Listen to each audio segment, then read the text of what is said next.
Hello, family and friends. My name is Praise Forward. How are you today? I'm regarded as the foremost family life strategist across the globe. Well, I'm going to be doing this specifically for people who are graduating from the Family System Engineering Certification Program, even though it's applicable to anyone who has done any form of family life coaching program or the other. The biggest challenge that people are dealing with is that they have certification without making profit. A lot of people have gone for various programs, various coaching programs, paid so much money that they can't even recoup whatever they paid. Now, I have been through a number of certification programs, and one of the things that I feel has been consistently lacking in many certification programs is the support for the students once they graduate from those classes.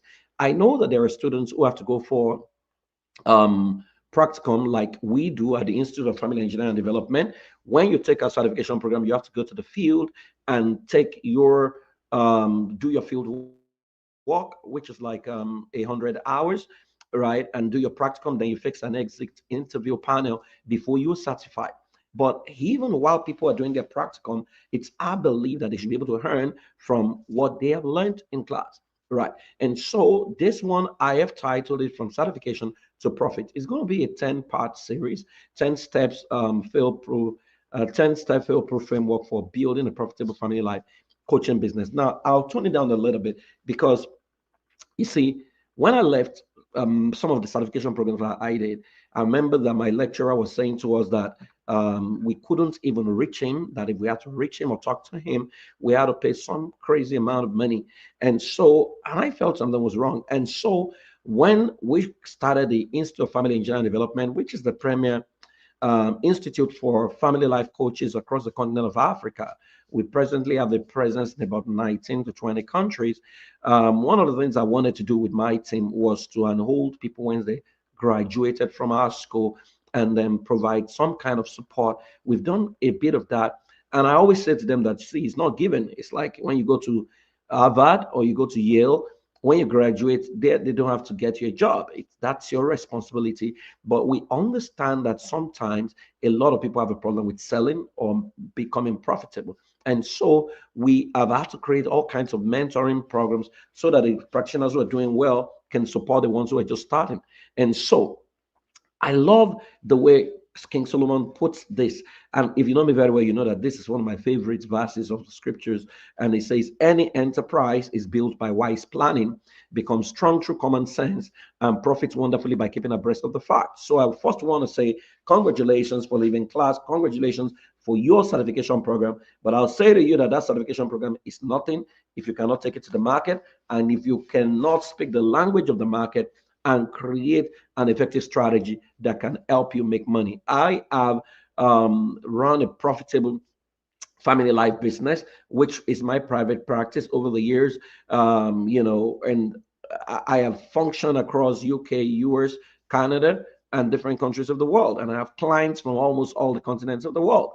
And so, if there's anybody who should be talking to you, I think I should, because it's not just about competence, it's also about knowing what works and knowing what has failed and stuff like that. So, King Solomon is saying that any enterprise you want to build is got to be by wise planning. And I'm going to be sharing with you some of the practicalities that can help you shorten your journey, even as you go on this project. Now, if you're operating in Africa, that is you're practicing in Africa, you need to understand that there's a whole lot to do, right? The value chain is very high because every time you see a problem, it's not for you to go on social media and call it out. We don't like the way all these young people are sleeping with themselves. You should get back into your closet and think, what family life solution can I create that can mitigate against this problem?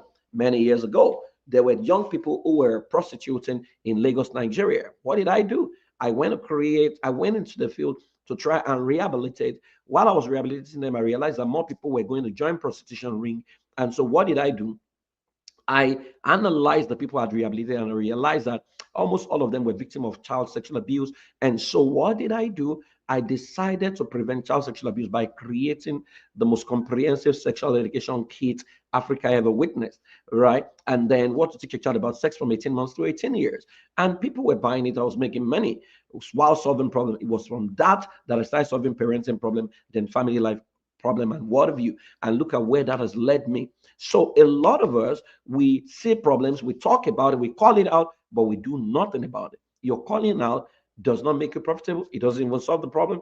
But attempting to do something about it is a win on itself. So if you look across the continent of Africa today, South Africa have a high divorce rate. North Africa, rising rates of divorce. East Africa, rising divorce rate as women become economically independent. If you check West Africa, it's starting to rise. As a matter of fact, Nigeria is in West Africa, and I know that the divorce rate is high. In fact, we're almost becoming a single parent-led nation, right? Sub-Saharan Africa divorce rates are traditionally lower due to religious and cultural norms, but it's starting to rise due to urbanization. And so that should tell you that, that is low. It's not, doesn't mean marriages are working. It just means that, religion covers a whole lot. So you can find a lot of abuse in many of those kind of situations. Now, in the UK in 2024, when I worked in the UK in April that year, we found out that unreasonable behavior is 45% is the most cited reason for divorce, as it covers a number of aspects. Essentially, it refers to either the husband or wife behaving so badly that the other half of the couple can no longer stay married to them. Unreasonable behavior. So it means that marriages are collapsing. It means that family life coaches are needed across the globe. Now, you need to understand that when you take your certification and you graduate, right? When I graduate, when I became certified and I started working in this field, as a matter of fact, there was a certification program in Africa when I started out. So I literally have to create one. I literally have to depend on what was foreign, and then I was doing a bit of adaptation, right? So we didn't know what we have right now as an industry. Some of us literally have to pioneer that industry, right? And so in that value chain, there are multiple opportunities that you can niche down into, from personal coaching to group coaching to organizing employee family assisted program, to report preparation, to deals from government consulting, intellectual property development. You can do partnerships, you can do not-for-profit, you can even do media, movie making, matchmaking, preparation and response. You can get into the arts and entertainment sector. You can decide to sing love song. There is so much to do in this sector. And so the first step post qualification from school that I think you need is you want to define your niche and your ideal client. A lot of people want to do everything, right? I'll tell you that for 11 years of my life, I wrote about family life. I wrote about it consistently every day in the days of BlackBerry. And so don't think that you're going to just post something and go to bed, which is what many of you do. There's what we call traction science. Traction science works with consistency, except you are lucky. And not many is going to be lucky. So it means that you got to show up every day. Shoot your videos from tomorrow, right? Post something. If there is a case that is a difficult case or a sad case, go in there. I mean, when President Donald Trump and President Zelensky had that argument at the Oval Office, I looked at the family life dimension to it, and I picked 5 marital lessons from that exchange, and I shot it as a video. There's what we call the law of utilization, which means you need to maximize every moment, right? And so the first thing is you want to define your niche and an ideal client, right? And so basically what you need to put in place is a clear niche. What do you want? What problem do you want to solve? Which one comes naturally to you? Is it premarital coaching? Is it parenting teenagers? Is it conflict resolution? Is it blended family? Is it divorce, single parenting? There is so much to do in this sector, right? And so you want to sit down and ask yourself, what is that thing that you naturally do that? Because when you find your place, right, you become a book other people read. But until then, you have to be reading other people's books for the rest of your life. When is it in the entire value chain that ideas come to you naturally? And so you want to niche down and say, do you want to be a premarital coach? And even the premarital coach, you now need to know your demography or your ideal client, because there is a place you go and niche that they don't have money to pay. If you are going to niche to the lower class or maybe some of the middle class, then if you're a pastor, you better start a singles fellowship so that they can give offering, right? Because if you sell a coaching program of $200, some of them can't afford it, right? So you have to define your audience. What is the profile of your ideal client? And if that's so easy to do, you want to check who are the people that normally come to you, for relationship advice. That's your ideal client, right? If you now want to change to now say, maybe I want to reach out to the upper class because those are the ones that needs to pay, that can pay, you will need to change. You need to understand the persona persona of the upper class, the language of the upper class, the dressing of the upper class. You need to totally repackage yourself and be intentional with the videos you shoot regularly, right? So you want to know the age, the income level, the challenges they are dealing with. I mean, you literally do a demography and a psychography of your ideal client, right? If you don't know what to do, you can use some of the AI tools and say, okay, this is the kind of people I want to be reaching out to. Can you help me create a psychography or demography of those people? I mean, with ChatGPT and DeepSeek, between the two of them, you can get a whole lot, right? And so far, you have defined your niche. You know exactly the place you want to be.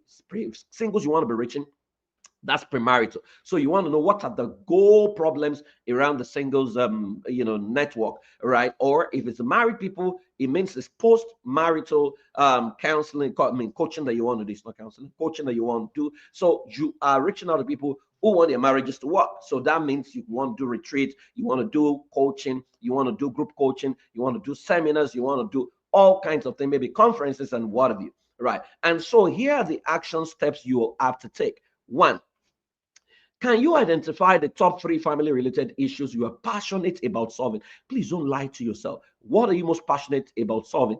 Mention 3, right? And number 2, can you research your target market to understand their pain point and willingness to pay for solutions? Are you targeting upper class? Are you targeting middle class? Are you targeting low class? Like I told you, low class will hardly pay for things, but low class can give offering. So it's a game of numbers. If what they can give is like $5 or $2 or $10, right? You just need like 1,000 of them to give you $10, right? And then you meet with them every week, right? That's what you can do. So that's like a singles fellowship, right? But if that's not what you're doing, then you want to maybe sell what they can buy at their level, right? You need to understand that. And so if it's the middle class and the upper class, the way you reach out to them is totally different. So you want to leverage. And you see, many of the things we are ignoring is the indigenous coaching, right? So you can begin to coach in your mother tongue, for example, right? I mean, if, for example, if you have a whole lot of people who speak your mother tongue and maybe they don't speak good English, you want to be able to reach to them. There's a lot you can do, right? And then so you want to do that. And so research your target audience to understand their pain point and willingness to pay for solution. Then you want to write a clear value proposition. Who do you help? There's a formula around that. Some people call it the elevator pitch. I assist X, I assist X achieve Y so that Z can happen. I assist X achieve Y so that Z can happen. So you need to find out what is X, what is Z, what is Y. I assist X achieve Y so that Z can happen, right? And so I help singles. I help singles who don't feel desirable. I help singles who don't feel attractive become attractive so that they can attract their ideal lovers for a relationship or something like that, right? Or I assist married people move from great marriage to exceptional marriage that is fail proof or divorce proof or something like that. It's got to be punchy, it's going to be great, and it's going to be something that they can see and they know that I need it. Finally, because you're new, I usually will recommend if you can find a practitioner who you love their practice and ask them if they have products they can license for you to use that can start you off so that you don't start off by going to create your own solution, right? So you can do franchising, as a matter of fact, because the cost of setup is usually very high, right? And so if you don't want to belabor yourself with that cost of setup, look for someone, right, who and ask them, do you have franchising or something? With franchising, you take the entire product offering they have, they'll coach you on how to use it, and then you can become like a branch of them. You just need a simple office space. You will take their name, you will take all their products and all, and so you are not starting from scratch. You are just like a branch of a church or something like that, and then they will naturally rub off on you. Or if you don't want to do that, maybe you want to bear your own name, you can ask them if they have solutions that they can license you to use for the next 1 or 2 years thereabout, and then you can do a profit split. But you've got to be honest, and you've got to have a good reputation, depending on who you're talking to. For example, in our organization, we have a lot of franchisees, who use literally our product We do management meeting regularly, right? And we know what the concerns they are having, challenges. We provide support. We use the same website, but then different expression, different Instagram handles, and things like that. And so that is something that can kickstart you on a good stead. If that is what you want to do, just pick one person who you respect, who you love their content, who you love the way they do their thing, and go ask them. If they don't have, look for someone else that has, and that can shorten your journey totally. And then what you have to spend, it's not so much. Now, I didn't have anybody to teach me all of these things, so you're getting it, right? I hope this helps you. Now, when I come next time, I'll take on the second step you need to take out. This one has been very helpful. So please put a comment in there. Let me know how this has been able to help. And please go implement. Right. You can reach out to me. Those are the corporate numbers. You can send us a mail. Contact us at praisforwardtech.com if you're in North America or if you're in the outside of Africa. If you're in Africa, that's our organization, Africa, familyhouseafrica.com. You can go on the website and you will see a whole lot that might interest you. You can shoot us a mail in there. And if it's certification, maybe you're not certified and you're listening to me, you want to have a certification. I mean, we have about the best certification in this sector, right? It's the only one that combines coaching with strategy, with therapy, and systems intelligence. So you can go to www.ifedacademy.com, right? And you will find the dates for that we have for the year. I hope this has been helpful. Thank you very much for joining me. You have a fantastic day. And know that, see, it's about your mindset. And I know that with your mindset, once you defeat the free mind mentality, then you will begin to charge a fee and you will win. I can't wait to hear you succeed and to see you succeed. Have a fantastic, fantastic day. I celebrate you. So know that we are committed to your success and we can't wait for you to succeed at what you're doing. Have a fantastic day.